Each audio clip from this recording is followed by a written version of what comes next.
I said to a group of veterans, when you talk about, he said to a group of veterans, and I'm quoting, I didn't see this, but I was told this by Chris Cuomo, who interviewed me the last stop.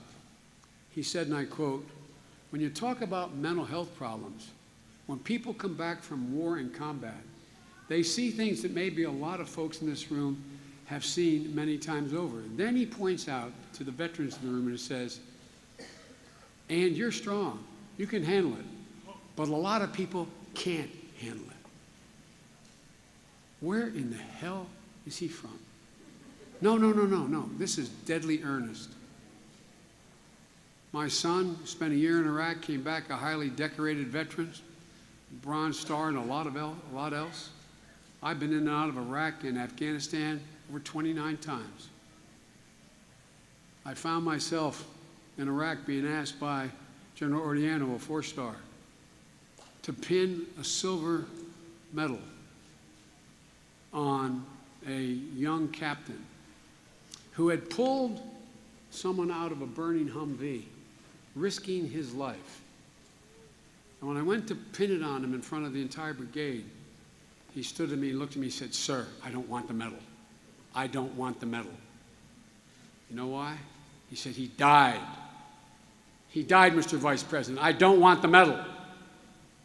How many nights does that kid go to sleep? Seeing that image in his head, dealing with it. I have a card I carry with me, my schedule. Every single day I have my staff contact the Defense Department early in the morning. There's a black box in the bottom of it. And it lists U.S. daily troop update. U.S. troops died in Afghanistan and Iraq. 6,753. Not plus 6,000. Not 6,700. 6,753. Because every one of those warriors left behind an entire family, a community, for us. Every one of them. 52,419 wounded. But as the veteran can tell you, over 200,000 coming home with unseen wounds.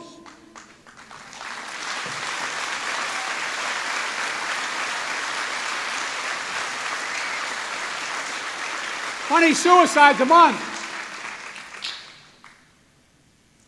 I don't think he was trying to be mean. He is just so thoroughly, completely uninformed.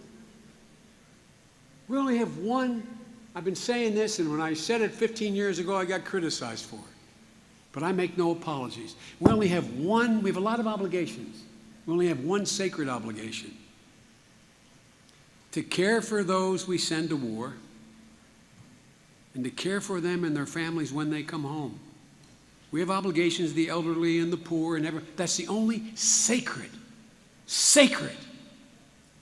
obligation we have. The average life expectancy of those wounded